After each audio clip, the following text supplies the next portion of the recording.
Bonjour tout le monde et j'espère que vous allez bien. Aujourd'hui, on se retrouve dans cette nouvelle vidéo spéciale le TP numéro 2 de l'écologie microbienne. Bien sûr, c'est à l'USTHB. Dans la vidéo, je vais vous donner les informations liées à la pratique en microbiologie. Donc, c'est un TP pratique qui est divisé en 3 parties. Donc la première partie, on a vu plusieurs types d'échantillons. Donc des échantillons qui montrent la diversité microbienne ou bien la diversité de l'écologie microbienne. Alors les échantillons de ce TP la vidéo. La deuxième partie, c'est l'observation microscopique à l'état frais. Donc on a fait des observations microscopiques la préparation de l'état frais, comment se fait. Troisième chose, on a fait des ensemencements de l'échantillon sur les boîtes de pétri. On va découvrir tout ça dans cette vidéo.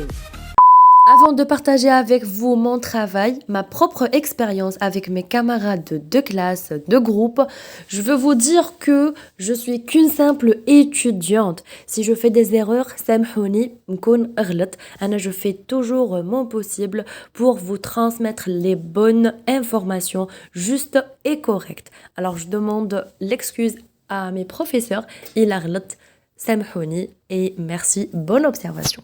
Alors, avant de commencer ce TP, il faut me poser la question pourquoi on fait l'étude microscopique à l'état frais? Ou allez-je dire l'étude microscopique à l'état frais? Alors, justement, le but, il permet l'étude microscopique des bactéries vivantes en absence de toute fixation ou coloration.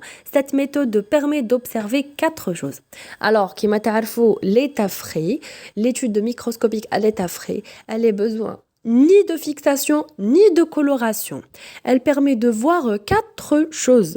Donc, leur morphologie, leur mode de regroupement, leur mobilité et leur densité. Donc, c'est ça le but. On passe maintenant à voir les différents échantillons. On a pris le premier échantillon qui est le yaourt. Je vous les bactéries de yaourt. On a pris plusieurs modèles. Deuxième échantillon, c'est les légumes et les fruits, la pourriture pour voir les moisissures et les levures, etc., etc. Donc, on a pris aussi la viande hachée. On a pris la viande hachée pour voir les bactéries du viande. Et enfin, on a pris le sable. Le sable aussi, il présente une grande diversité microbienne. Deuxièmement, c'est l'observation microscopique à l'état frais. Elle nécessite matériel simple, lame, lamelle, plus microscope photonique qui compte objectif x100 ou bien x40. La technique, c'est simple. En microbiologie, une préparation à l'état frais consiste à enfermer entre lame et lamelle une suspension de micro-organismes vivants. Donc, c'est très très simple. Nous la lame, la suspension qui contient les micro-organismes vivants. Et on recouvre avec la lamelle, on déroule l'observation. C'est tout. Maintenant, on passe à la préparation, à la pratique. Donc, le prélèvement, c'est la première étape. On prélève à l'aide d'une pipette Pasteur une petite quantité de l'échantillon, pourriture ou bien le sable. Khdina une petite quantité du sable ou là une petite quantité de pourriture. On la met dans un milieu de culture liquide. Et on a des milieux de culture liquide. On fait l'échantillon acheté. Après, on fait écraser les parties solides dans le tube toujours et à l'aide d'un vortex, on homogénise le mélange préparé. Pour les 2 échantillons de yaourt et du viande, pour la viande, on a fait des dilutions et pour les yaourts, juste on prend une goutte de yaourt, on a une goutte de l'eau physiologique. Donc, c'est tout pour l'état frais pour le yaourt. Deuxièmement, c'est le dépôt de la goutte de suspension sur la lame. Donc, on prend la lame, on met une goutte de suspension. Donc, la lamelle, bien sûr, doit être propre et bien sèche. Donc, le dépôt de la lamelle, c'est une technique aussi, les imtkon vraiment correcte. Donc, on la dépose délicatement comme ceci, donc comme la technique au-dessus. et regardez, vous allez bien comprendre.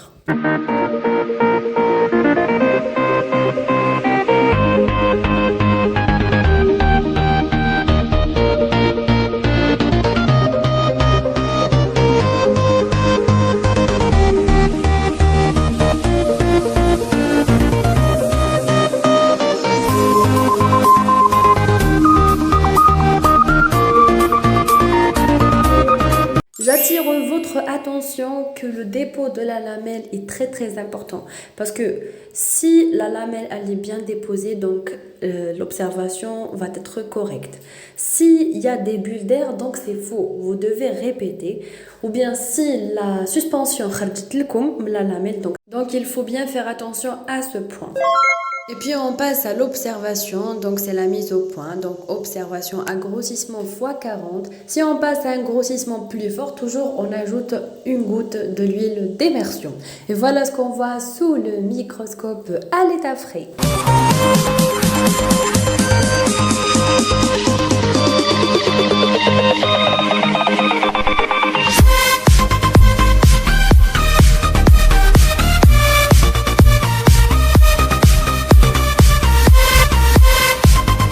C'est la troisième étape et c'est la dernière étape de ce TP, donc c'est l'ensemencement de l'échantillon. Donc après avoir la suspension, donc on fait un ensemencement ou bien un étalement sur la gélose dans la boîte de pétri. Donc on prend une goutte de solution sur la gélose dans la boîte de pétri, on fait un étalement par le râteau.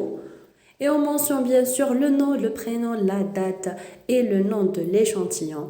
Après, on met la boîte de pétri à l'étuve pour l'incubation.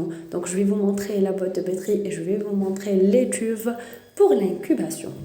Et puis voilà ma paillasse, comme vous voyez, il y a un tube, donc le tube qui contient le milieu de culture liquide avec l'échantillon de la pourriture, donc c'est la solution. ناخدو 2 gouttes ou 3 gouttes نحطوهم في la gélose ونديرو par un râteau un étalement et puis je mets la boîte de pétri pour l'incubation في l'étuve, vous allez voir.